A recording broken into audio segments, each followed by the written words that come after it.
ससुराल की बात ससुराल तक। ये कहानी शुरू होती है पारुल के घर से। पारुल की उम्र अभी मुश्किल से 25 साल हुई थी कि उसके घर वालों के सर पर 25 मन जितना टेंशन हो गया था। क्या कहूँ भाभी जी, क्या कहूँ, काहे का आराम, रात को नींद कहाँ आती है मुझे। जिस माँ की जवान बेटी घर पर कंवारी बैठी हो उसके दिल पर क्या बीतती है ये तो माँ ही जानती है। इस महीने पूरे 25 की हो गई है पारुल। अब अगर अच्छा लड़का नहीं मिला तो न जाने क्या होगा। तो तूने लड़का अभी तक ढूंढना शुरू नहीं किया था क्या? भाभी आप भी ना, पिछले 2 साल से तो ढूंढ रहे हैं इसके लिए रिश्ता। किस जगह फ़ोटो और बायोडेटा नहीं भेजी पारुल की बताइए, पर कहीं शगुन बैठ ही नहीं रहा। न जाने क्या किस्मत लेकर पैदा हुई है ये लड़की। तूने कुलदेवी माँ को प्रसाद बोला कि नहीं? अरे रे रे रे, ये तो मेरे दिमाग में ही नहीं आया। पिछली बार भी रह गया था ना, इसीलिए तो मैं आपको कॉल लगाती हूँ भाभी। बता दिया ना आपने उपाय। कल मंगलवार भी है, कल जाकर कुलदेवी माँ को प्रसाद लगाती हूँ। वही माता के मंदिर के पास में है बालाजी का मंदिर। वहाँ सुबह सुबह एक पंडित जी बैठते हैं, पंडित गठजोड़ प्रसाद जी। एक बार पारुल के साथ जाकर उनसे मिल ले। अब क्या बताऊं, उनके हाथ में तो जादू ही जादू है। वो ऐसी हल्दी की गांठ देते हैं जिसके धारण करने के 6 महीने के अंदर ही शादी लग जाती है। उनसे जाकर एक बार मिल ले तो मेरा विश्वास है कि इस साल हमारी पारुल विदा हो ही जाएगी। ये बात सुनने के बाद मनीषा से कहाँ कल का इंतजार होने वाला था। वो तो तुरंत साड़ी पहनकर तैयार होने लगती है। इतनी सुबह सुबह कहाँ जाने की तैयारी में लग गई अब जवान बेटी की चिंता बाप को ना हो तो माँ को तो करनी ही पड़ती है। जा रही हूँ पंडित जी के पास, अब वही कोई उपाय निकालेंगे और मेरी पारुल की शादी लगाएंगे। रिश्ते क्या नहीं देखता मैं, कितने तो रिश्ते देख लिए, पर लड़की वाले सामने से पूछ लेते हैं आप शादी में कितना लगाएंगे। एक बेटी तो है नहीं मेरी, इसके पहले 3 बेटियों का कन्यादान कर चुका हूँ। अब कुछ बचे तब तो लगाओ शादी में। पापा ठीक कह रहे मम्मी, इतनी हड़बड़ी मत करो, नहीं होगी शादी तो ना हो। तभी दरवाजे से बड़बड़ाता हुआ राज घर के अंदर आता है। अब सवेरे सवेरे तुम कहाँ जा रही हो मम्मी? हाँ तू तो बैठा ही है मेरा बाप, टोक दे मुझे। जिंदगी भर रसोई में पड़ी रही तब किसी की नजर नहीं पड़ी, आज साड़ी क्या पहन ली सबको पूछना है। अरे भाई तेरी बहन की शादी के लिए पंडित जी के पास जा रही हूँ। हाँ हाँ मम्मी जाओ यार, पूरे मार्केट में कहीं भी इस उम्र की लड़की नहीं बची है। हम बनियों में तो लड़कियों को सामने से पैसे लगा कर ले जाते हैं, पर न जाने इसकी किस्मत में क्या लिखा है। चाय की टपरी पर मेरे दोस्त पूछ रहे थे पारुल दीदी की शादी होगी कि नहीं। सुन लिया तूने, ये सब बोल रहे हैं। अब कपड़े बदलने की भी जरूरत नहीं है, चलो वैसे ही पंडित जी के पास। मनीषा पारुल का हाथ पकड़े पंडित जी के पास पहुंच जाती है और उन्हें अपनी सारी दिक्कत बताती है। अच्छा, मेनका जी ने बताया आपको? वो अग्रवाल फूड्स वालों की बहू ना? वो तो मेरी बहुत पुरानी कस्टमर है। आप फिक्र मत कीजिए मनीषा जी, मेरी जो धर्म पत्नी है वो भी पहले मेरे पास ही आई थी शादी के लिए, हल्दी की गांठ लेने, और देखिए मुझसे शादी हो गई उनकी। अच्छा तो ऐसी शादी करवाते हैं आप? उसी वक्त पारुल का फोन बजता है। अपनी माँ को जल्दी बोल घर आ जाए, 2 घंटे में लड़की वाले पहुँच रहे हैं हमारे घर। देखा पारुल, कैसे पंडित जी के पास पहुंचते ही लड़के वाले घर तक आ गए। भगवान की कृपा से ये रिश्ता पक्का हो जाए बस पंडित जी। मार्केट से फौरन घर पहुंचते हैं लड़के वालों को नाश्ता परोसने के लिए क्रॉकरी सेट लेकर।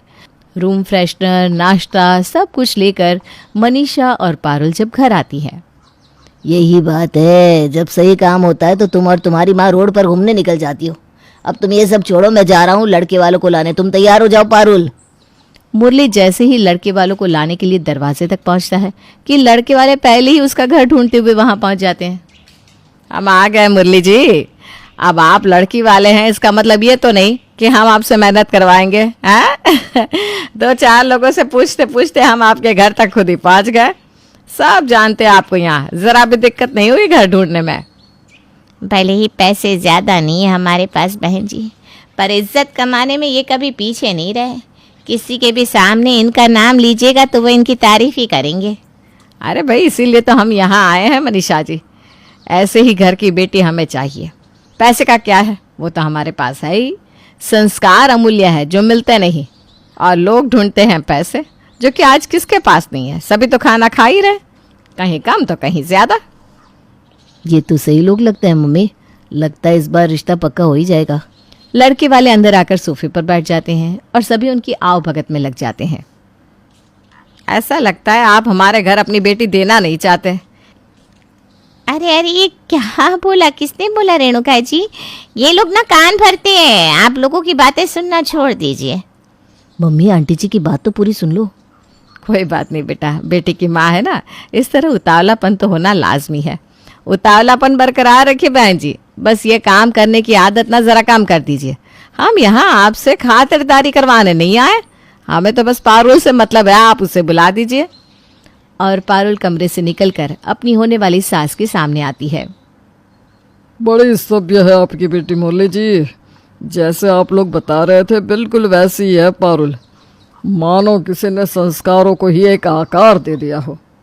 पारुल बसंत की पैर छूने के लिए झुकती है। अरे नहीं नहीं बेटा, बेटियां पैर नहीं छूते। अरे वाह, ये तो सही है। आज तक जो भी लड़के वाले आए पहले मुझे झुककर पैर छूने को कहते हैं और ये लोग तो मना कर रहे हैं। लोग तो ठीक ही लगते हैं।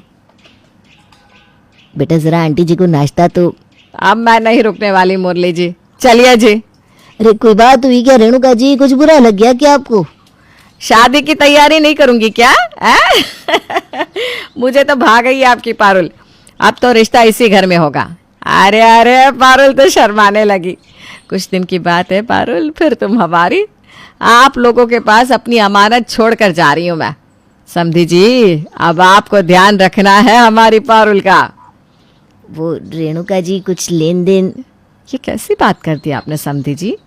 मैं इस दहेज प्रथा के सख्त खिलाफ हूँ।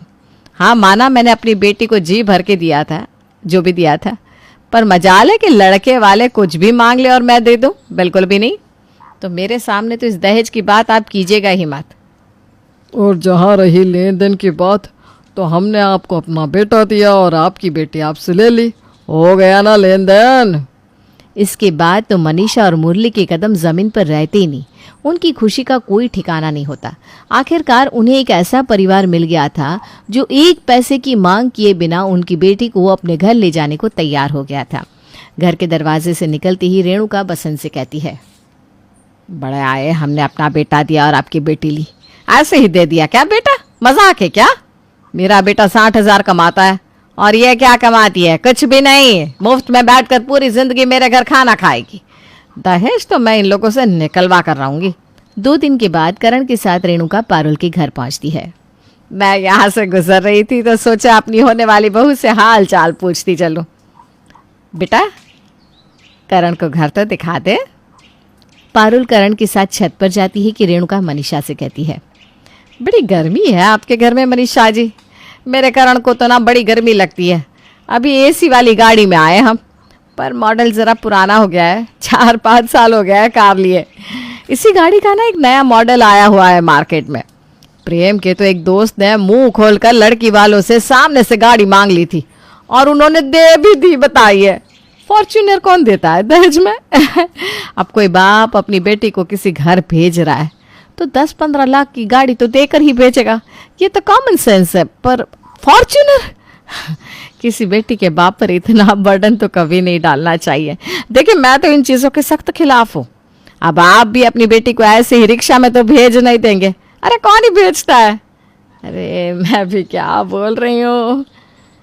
जी जी जी रेणुका जी। चलिए आपको भी काम होगा, निकलती हूँ मैं अब। रेणुका जी अपने होने वाले समधी समदन के घर पर विस्फोट करके चली जाती है और यहाँ सभी घबरा जाते हैं। अब क्या होगा? दोनों बच्चों का तो नेक भी हो चुका है, अब तो हम रिश्ता तोड़ भी नहीं सकते। बाहर ये खबर गई तो पारुल की आगे की जिंदगी और खराब हो जाएगी। आज की आज तो कहा नहीं देनी है ना पापा, आप फिक्र मत कीजिए, मैं देख लूंगी। पारुल कमरे में जाती है और रोती हुई करण को कॉल लगाती है। प्यार मिलना कितना मुश्किल होता है ना करण जी। देखिए हम मिले एक दूसरे से, बातें की और आप अलग हो जाएंगे। अरे पारुल ये तुम क्या कह रही हो? मैं तो तुम्हें अपनी पत्नी मान चुका हूँ, हमारा नेक हो चुका है। क्या प्रॉब्लम हुई बताओ, रो मत। अभी शादी में पहले ही इतने खर्चे हैं, ऊपर से मम्मी जी को गाड़ी लेने की इच्छा है, वो भी किससे कहती, तो पापा से ही मांग लिया उन्होंने। पर पापा की तो पहले से ही लोन चल रहा है, कैसे देंगे वो कार? ओहो, इतनी सी बात। मैं हूं ना पारुल, मैं दूंगा कार मम्मी को। ससुराल की बात ससुराल तक ही रहेगी। पारुल सीधा अपने पापा के पास जाकर कहती है, मम्मी आपने वो ना गलत समझ लिया, मम्मी जी कुछ और ही कह रही थी, उनको कोई कार नहीं चाहिए। तेरी माँ ना कुछ सुन लेती है। पारुल को लगता है कि ये मैटर सॉल्व हो गया, पर रेणुका जी इतनी जल्दी सेटिस्फाई होने वालों में से कहाँ थी। 2 दिन बाद रेणुका फिर मनीषा जी को कॉल करती है। और शादी की तैयारी कैसी चल रही है समधन जी? मैं तो देखिए बस कपड़े धोकर बैठी हूँ। हाँ समधन जी, घर पर काम तो बहुत होता है। अरे नहीं, हमारे घर पर तो वैसे ज़्यादा काम नहीं है। बर्तन के लिए काम वाली आती है, कपड़े मशीन में धुल जाते हैं। आजकल तो फुल्ली ऑटोमेटिक मशीन का ज़माना है। पारुल को जैसा पसंद हो, जो कलर जो ब्रांड, पैसा ही लीजिएगा, आखिर उसे ही तो यूज़ करना है। मेरा क्या है, मेरे कपड़े ही कितने हैं गिन के दो। मुझे तो इन चीज़ों में कोई दिलचस्पी नहीं। ये नई नई चीज़ें हम पुराने लोग क्या समझेंगे। वैसे आपने ले ली है क्या वॉशिंग मशीन? Washing machine? हाँ हाँ रेणुका जी ले लेंगे। आपका कोई फेवरेट कलर? अरे नहीं मनीषा जी, बस पिंक कलर की मशीन हो तो ले लीजिएगा, फुल्ली ऑटोमेटिक। हाँ याद से, वो क्या है ना, हमारे घर के टाइल्स के साथ सही जाएंगे। हो गया तो सोफ़ा सेट भी देख लीजिएगा मैचिंग में। मुझे तो कोई ज़रूरत नहीं है, सब कुछ है भगवान की दया से, मुझे कुछ नहीं चाहिए। मैं तो बस चाहती हूँ कि मेरी बहू को उसका ससुराल उसके मन का मिले, सुंदर सजा धजा। और फिर से मनीषा मुरली के पास जाती है और अपनी समधन की पसंद के बारे में बताती है। इतना तो करना ही होगा मनीषा जी, सामने से उन्होंने कुछ मांगा भी नहीं। अब इतना भी नहीं करेंगे तो कैसे चलेगा? क्यों करना पापा, कुछ नहीं होगा, आप छोड़ो, मैं देखती हूँ। मेरे पास कुछ पैसे होंगे, मैं खरीद कर देती हूँ मम्मी जी को वॉशिंग मशीन और सोफ़ा सेट। पारुल कमरे में जाती है और लगाती है फ़ोन करण को। सुनो ना करण, तुम रेडी हो क्या? मुझे शॉपिंग पे जाना है। ओहो, मेरे बच्चे को शॉपिंग करनी है। चलो चलो, आई एम रेडी, आता हूँ तुम्हें लेने। करण पारुल को लेने आता है और पारुल के साथ शॉपिंग पर चला जाता है। तो बताइए मैडम जी, कहाँ चलना है आपको? पहले तो बैंक जाना है करण। एक्चुअली मेरे पास कुछ सेविंग्स है जो मैंने सोचा था हनीमून के वक्त यूज़ करूँगी, पर कोई बात नहीं, पहले हमारी शादी तो हो जाए। पता चला मैं हनीमून के लिए पैसे जोड़ती रही और यहाँ इन चीज़ों के कारण शादी ही रुक गई। अरे शादी के खर्चों को उठाने में बहुत प्रॉब्लम आ रही है ना पापा को। पारुल, मैं कुछ हेल्प करूँ क्या चीज़ों को संभालने में? नहीं करण, मैं तुमसे और हेल्प नहीं ले सकती। और वैसे ये शादी के खर्च नहीं है, वो मम्मी जी चाहती थी कि घर में जो टाइल्स है उसी के मैचिंग का वॉशिंग मशीन घर पर हो और उसी के मैचिंग का सोफ़ा सेट भी। बस वही लेने के लिए मैं पैसे लेने जा रही थी। प्लीज़ देखो, इस बारे में तुम ना मम्मी जी से कुछ मत कहना, वो नाराज़ हो जाएंगी। उन्हें लगेगा कि शादी के पहले ही मैंने उनके बेटे को अपने वश में कर लिया, इधर की उधर कर रही हूँ, एंड ऑल ऑफ दैट। मैं क्यों कमाता हूँ पारुल, और ये सब तो मेरे पास है, और मेरा जो भी है वो तुम्हारा ही है। एट द एंड शादी के बाद तो मेरा बैंक बैलेंस तुम्हारा ही है।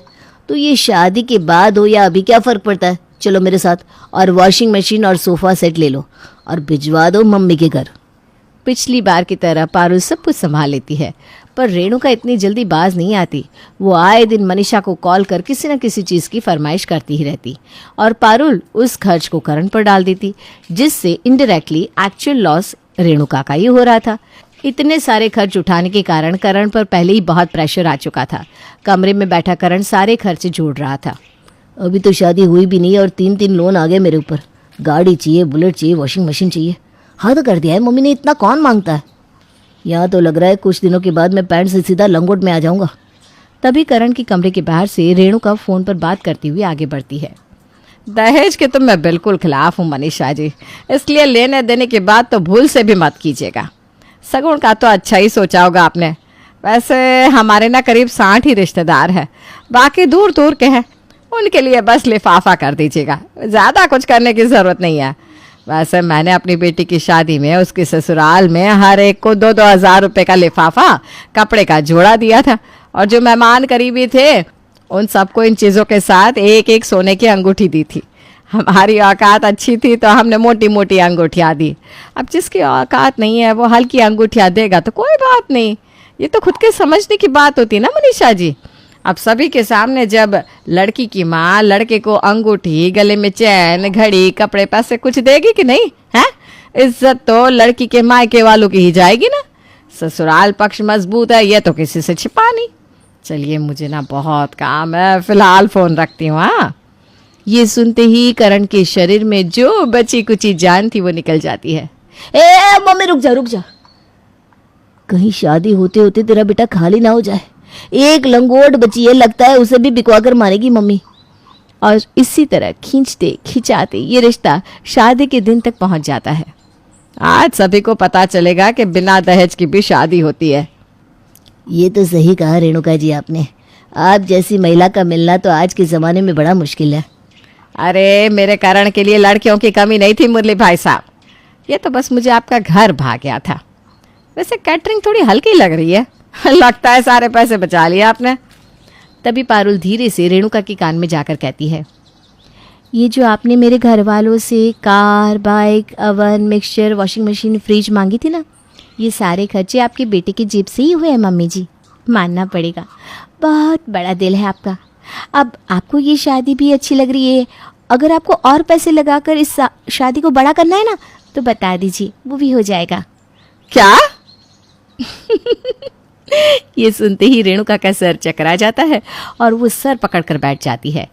पारुल बिना देर किए करण के साथ पैरों पर बैठ जाती है और मनीषा और मुरली अपने टेंशन से हमेशा हमेशा के लिए मुक्त हो जाते हैं। For more videos, please like, share and subscribe our channel, Love for Cartoons.